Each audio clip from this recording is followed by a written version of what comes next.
Welcome to Gold Derby. I'm senior editor Denton Davidson here with Marisa Davila, the star of Grease, Rise of the Pink Ladies. She plays Jane Facciano. Marisa, I was at the incredible premiere with the cast, and there was so much joy and excitement that night. Talk about just being on that carpet that night, going into the theater, and then seeing it up on the big screen. What was that moment like for all of you? Well, amazing. I actually, earlier that day, I told my makeup artist, I was like, can you find the most waterproof mascara in the world, the one that works best? Because I think I'm going to be crying the whole night. It was just everything. It was truly the best celebration for something that we've worked so hard for in our individual careers, but also as just a big cast and a big crew. We've known about we've believed and known about how great this show has been for at least a year and a half before the world has. And so we were really eager to show it to everybody else and just excited that we got a chance to do it with everybody in LA and to hear the feedback in real time. And it was just magical. I'm so excited. I'm so happy you were there. That's so cool. It was fun. And, it had to have been such a build-up for that moment. Because how long were you filming up in Vancouver, and what was the wait for this to all come out? Oh my goodness. We were filming for 7 months in Vancouver. I moved to Canada on January 2nd of 2022, and I didn't leave until August 1st. And it was actually projected to be a 6 month shoot, but with COVID and scheduling things, we went a month over, which is actually a good good thing considering everything that we had to tackle. But yeah, so we did pre-production for the first, I would say, month, and then it was January 31st that we shot our first number ever on what we considered day zero. It wasn't even day one of shooting, and it was different this year. Reprise. It was the one where we're on the bed, deciding to be a girl gang, floating up into the sky. That was our first day of shooting, if you can believe it. So that's a good bonding moment. That's a good moment for you to have together. Oh yeah, I mean, before this, we were all complete strangers, and then to start with a song where, well, I guess it kind of parallels with the story too, because we all went to the same school at Rydell, but weren't really in the same crowd or hadn't really run into each other too much, and so it was kind of the perfect way to start of like, oh, the four of us are just four strangers to each other who are deciding to go into this journey together, whether that be on screen or off screen. So it's kind of perfect. And the show starts off with Jane sort of hooking up with Buddy, and then that kicks off the story. But soon after that, Jane breaks out into that original Grease theme song, and that just pulls the audience in because there's all these old memories come flooding back of the film and Rydell High. The movie was such a big deal in my house growing up. I think I watched it like 100 times with my sister. You're almost like 20 years younger than me, so I'm curious, what was your familiarity with the film before this? Well, it's hard to live in the world or even in America for that matter and not know about what Grease is. I can't even pinpoint the exact moment that I watched Grease. At some point I just like knew all the words and all the songs, and it was something that like my sister, funny enough, had gone to a sleepover once and came home and told my mom that they were like, we watched Grease. And my mom was like, you watched what? Because she was like, I think like 12. And my mom was so afraid that she'd pick up on like the innuendos, which you don't. Like, even when I would rewatch the film now, filming the series to study for it, I picked up on so many things that I did not back in the day. So it's just always been there. You hear about Grease, you know exactly what I was showing a friend of mine yesterday the film because he admitted to me that he hadn't seen it yet, and I was like, oh my gosh. But as we were watching the film, he was like, oh, I know the song. How do I know the song but I didn't see the film? I'm like, that is the anomaly. That is what happens. It's everywhere. Well, and what's so cool about you doing that opening number, I think, is it's the only original song from the film that's in the series out of like the 31 songs in the series. But what's so great about it is that's not performed by anyone in that original cast. It's that animation intro. So you're not being compared to Olivia Newton-John or Stockard Channing. What was that opening number like for you and filming that sequence? Because that there's so many dancers, there's so much going on.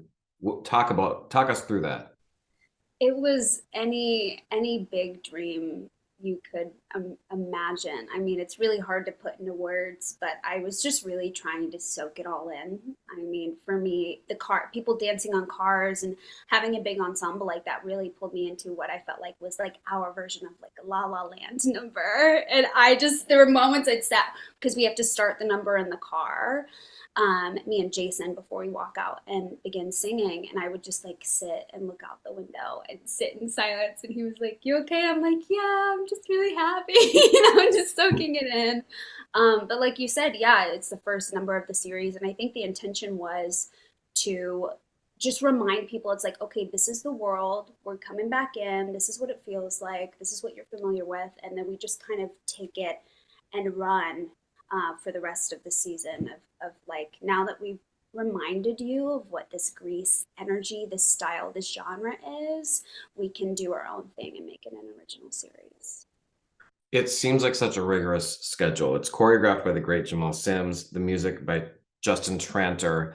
You know, for me, I just imagine it's difficult enough to be an actor in any film, but to add all those musical elements in, what's that process like? Are you going from the studio to dance rehearsals to the set? You know, can you walk us through sort of that process and what you're doing with each day?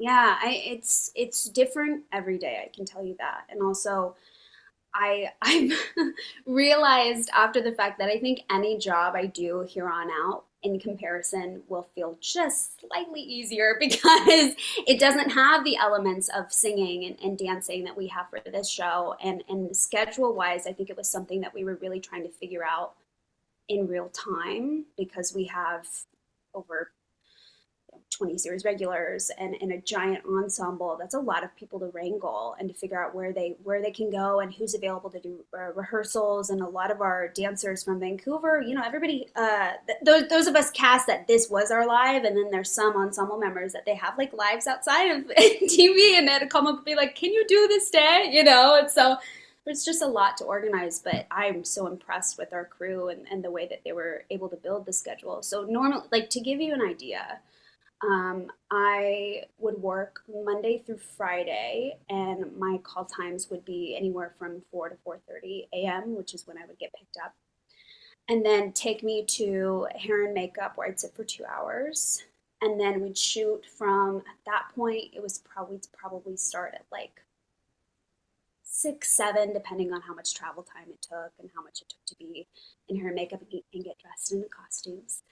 And then we'd shoot scenes all day, or I'd shoot scenes half of the day and then change back into my streetwear to go to rehearsal. And then most of the time, Saturdays were the days that we do costume fittings or go into the studio to record our songs. And what was really cool is that they hired a voice teacher for all of us, Chloe Pappas, and she was phenomenal and really very patient with us considering we had so much to juggle. But we had this cool app on our phone where she would send us exercises every day to do, and also like anytime we get new material, like a new song that we didn't know about, it would show up in our email. And in between takes, we were like learning it for the next episode, and there was never really downtime. I remember I was shooting this one day, and because I was on set a lot of the time, I wasn't always available for the dance rehearsals that everybody else got to go to. It just didn't always work out that I would have time to do that. And so they would film the dance rehearsals on their phones and text them to me and be like, "Can you learn off of this?" And I'm like, "Yeah, I think so." And I just remember, like, whether it would be during my lunchtime or just in between when I'm not on camera, I'd take it outside and just be like mirroring whatever was on my phone. And so it was just a challenge of like spinning plates. Like, how much can you have rattling in your brain at one time? And then everything that you learn off of the phone, it might even change. So you can't have it really like sunk into your body too much showing up on set, because half the time you don't know that where your spot where you're dancing, there's a pole there, or then we figure out that the cameraman can't actually get the angle because there's a wall, and there's so much to just figure out on the spot. But we really churned out some amazing numbers, and thinking back, it was it was rigorous, but it was the best experience I've ever had in my life, and equally the hardest experience I've ever had in my life. And you grew up in a pretty musical family from Tennessee, correct? Did that help prepare you to walk through this door and be ready for this breakout role of yours? What was your upbringing like, and what brought you here? Yeah, I would say yes and no. I don't think any, a lot of people, when I book this role, they're like, Marissa, it's gonna be hard. And I'm like, I can do it. I was so like gung ho, and if I were to go back, I don't think I would be any different. I've always been like pretty like confident, like I'm just gonna do my best and like put everything into it. But truly, even with people like warning me, there was no way anyone could have known how big of a task it was. And yeah, I think growing up in a musical family was just, I had those elements in my life from the beginning. I would see my parents go to rehearsals every day for concerts, or I would go to dance class every day and have recitals. And so this world that I was thrown into for the show it wasn't entirely unfamiliar to me. Just as I would come home after a long day and like fall into my mom's lap and be like, this is so, and she's like, is it like this? I would do the same thing after set. I'd call my mom and be like, oh, you would not believe what we did today. It was so amazing. But then I stubbed my toe and she was like, you're doing great. You're doing your best. You're showing up every day. And I'm so grateful that I do have parents that are creatives in that way, because they can understand when I explain to them what happens in a day. They kind of know. They're familiar. Besides the fact that they don't really know the film TV world, they only know the music world. But it definitely, yeah, I think it was really, really helpful. I wouldn't have it any other way, the way I grew up. And I also say, I've always said, growing up in Murfreesboro, Tennessee specifically, which is like 30 minutes outside of Nashville. So I always say Nashville when I introduce myself to people, but shout out to Murfreesboro. I grew up, I had a very like normal scholastic experience, besides the fact that I just delved into so many extracurriculars of community theater, dance, voice lessons, all of that. I was so eager to get out to LA even earlier than I did. I just wanted to be here so bad. And my mom was like, we'll go, but not just yet. I want you to like live your life. And I'm so grateful. I don't think I just feel like that was a good foundation for myself. And because I like went to high school, now I can actually know what it's like to be in high school and play a teenager in high school. Whereas I feel like a lot of people here in the city don't have those real life resources to go off of. And the Pink Ladies that many are familiar with, either from the film or the original Broadway production, they were so cool. They ruled the school. But this origin story, it's about outcasts that come together and sort of take that power into their own hands. They weren't so cool. And that's the fun of this show in many ways. What about Jane were you able to relate to and grasp to breathe life into that character? Everything. I read Jane's breakdown and I read the sides, and I was like, not only do I know this girl, I am this girl. And I just think that like most of the time, outcasts are just misunderstood. I don't think they're meant to be like completely shunned from any sort of like social group, but people just don't take the time to get to know them, or they think people have like alternate agendas when that's never the case. I mean, even like in the original film of Grease, you have like Rizzo, who I feel like a lot of people just like, besides the Pink, kind of stayed away from, or anytime that rumors started about her, like it's not too different. But at that point in the film, I think they had already grasped the fact that like we don't need people to tell us that we're cool. We know we're cool. Whereas in our series, our girls haven't figured that out yet.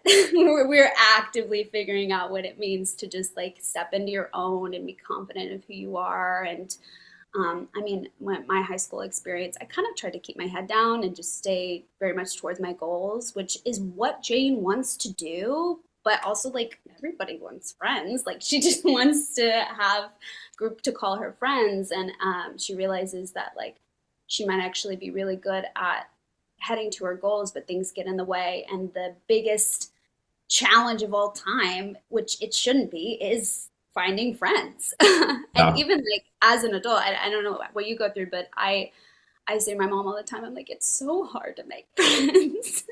Nobody teaches you that, and you think like as you get older it gets easier. It's not. And so like reliving some of these high school moments with Jane has been not only just like revisiting those really hard times, but seeing how she copes with that, and what she decides to do instead of like just mulling and being all upset about her position in the school. She actually just takes it and does something about it. And I'm just really inspired by all the action that she takes. And I wish I was like that when I was in high school. I think I just was always distracted. I distracted myself with other things. I think a lot of us wish we could have more confidence and go back into high school with the confidence we Yeah. have as adults. Um, Yeah. this show also talks about things that are relevant today, race, equality for women, things like that. It does make the show still relevant. The time period is the 50s. That's sort of a character of the show. So what did that mean for you? I mean, what was it like for you to play those relevant topics? And you have Mexican heritage, I understand, correct? So, what was it like for you to play these parts?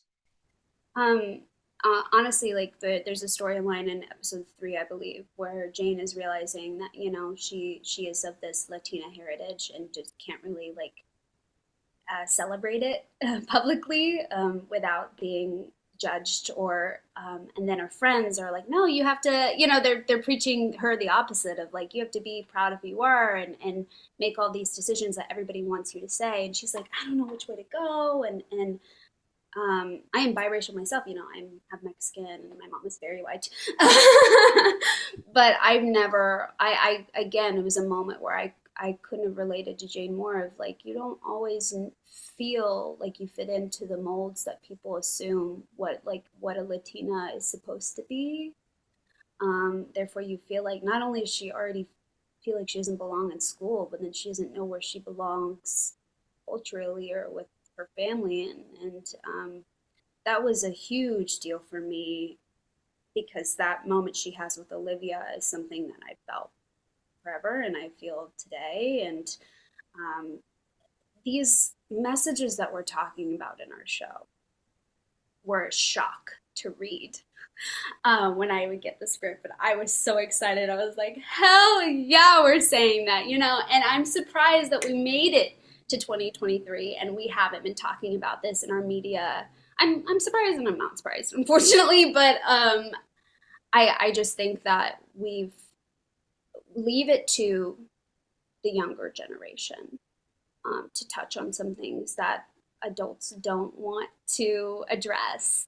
And also, what I love about our show being set in the 50s, like you were talking about, it just shows our kids these days now that like their parents, their elders, that they feel so distant from, aren't too different. They didn't go through too many different things that we are going through now. And so I think it's something that we can bring the generations together, and have some really serious conversations of like, I went through that when I was a kid. Are you going through that now? And just open up some dialogue between. We just want people to see what's important and to hear stories from characters that otherwise, normally in media, might be pushed to the back or not get the spotlight that they deserve. So that's what our show is doing, and I couldn't be more proud to be a part of a project that is their priority. And just before I let you go, I have to ask about one of my favorite parts of the show, which is your solo number in that hallway doing the dance and song, and then all of a sudden you're like levitating. What are we not seeing on our side that you're doing behind the scenes? Tell us the secret of that scene? Of specifically the levitating? Like you're like flying in the air, all of this, like making like in the when you're next to the lockers, your like body is like sideways. Right, right. I don't know. I think it's just magic. I think that James no, I seriously like I that's something to me. I know everyone wants to hear about the behind the scenes of that, but I think part if I tell you, then it's like not fun anymore to watch a scene like that. I Want More is something I'm the most proud of. It was a song that didn't exist at all until the like seventh month of us being in Vancouver. I mean, we shot the entirety of episode two and locked it away. It was done. We thought it was over, and we shot episode three, episode four, episode five, episode six, seven, eight, and by nine they had already done like a rough edit of episode two, and they had realized that the two numbers in that song already were kind of bookends of the episode. Hmm. You have Girl Gang that opens the episode, and then you have World Without Boys that closes the episode, but there was nothing in the middle. And they were like, that's a long lag. Let's throw something in there. What is it going to be? Well, we haven't heard Jane's monologue, like inner monologue, too much of what she wants, what she's going through, what her desires are. And so our creator, Annabelle Oakes, and our amazing songwriter, Justin Tranter, were texting writing that song because there Wow. was no time to hop on Zoom and, or have a phone call about what they wanted it to be. And so they wrote that song over text, which was crazy. And then I got it, like I said, I got it in an email, and they were like, we are going to give Jane another song, which again, so surprised. And then I'm like, where's it going to go? Episode two? What? That's crazy. We already shot that. How is it going to end? They're like, trust us, we figured it out. I learned the song. It was originally a half step higher, if you can believe it. And I requested, I was like, can we lower it just a little? I just want to be able to do it justice. And also, like, eventually, if I were to perform it live, I want to make sure I have enough stamina to do a key like that. So they were gracious enough to lower it for me. And even the last big note that you hear right before the papers start flying wasn't as long as it was originally. Alethea, our director, after I'd gone into the studio and recorded the song, she was like, I'm actually going to send you back to the studio because I want that to be a really big moment. So just hold that note out for as long as you want. She was like, the longer the better. And so we captured that moment as well. There's just it just took a lot to make that number. And because it was at the end of the season, we had already used most of our budget. So we're like, what is the concept of the song going to be on a small budget? Oh, we're just going to vibe in the hallway and be in our own little world here. And prior to shooting this number, in a different scene I was shooting for the show, I actually injured myself. I'm just very clumsy and klutzy like that. But I had a rib pop out of place, which was Oh, not fun. And because we were like 2 weeks out of finishing the show, it was one of those, the show must go on and we can't stop now. And we're all, I see the light at the end of the tunnel. It's going to be okay. Just like, suck it up. And I knew how important, like I wanted that number to look so good. So I pushed to the very end of my abilities for that song. And there was even a version of verse two in I Want More that was just involved even more like special effects and these crazy elaborate choreography. And eventually it was like, can we do something that's less painful? And they're like, oh, we'll just have you like dance up against the lockers. I'm like, solid, great. I love that. Very music video-esque, and it looks so cool. Like I never get to see the finished products of things until kind of the world does, which is scary. But I was pretty confident in what we were able to accomplish that day. And I love how it came together. And I love that it's really resonating with a lot of people. I think it fully encapsulates like what it means to be a woman with goals. Like and that most of the time our world's society just doesn't want to hear from us and doesn't want to like you see an angry woman, like you think she's a bitch. Like, and that's not the case. We just want to succeed, and the world doesn't want us to, and it makes us mad. So I think Jane is a perfect symbol for to show people that they're not alone in that feeling, and to not let anything stop you from achieving what you want. well, it's such a fun, ambitious show. I love that scene for you in the entire series. Good luck to everyone, yourself, the whole cast and crew at the upcoming Emmys. I Hope you guys get some love. It's streaming right now on Paramount Plus. Marissa, thanks for chatting with Gold Derby today. Thank you so much for having me. I had the best conversation. I hope you have a great rest of your day.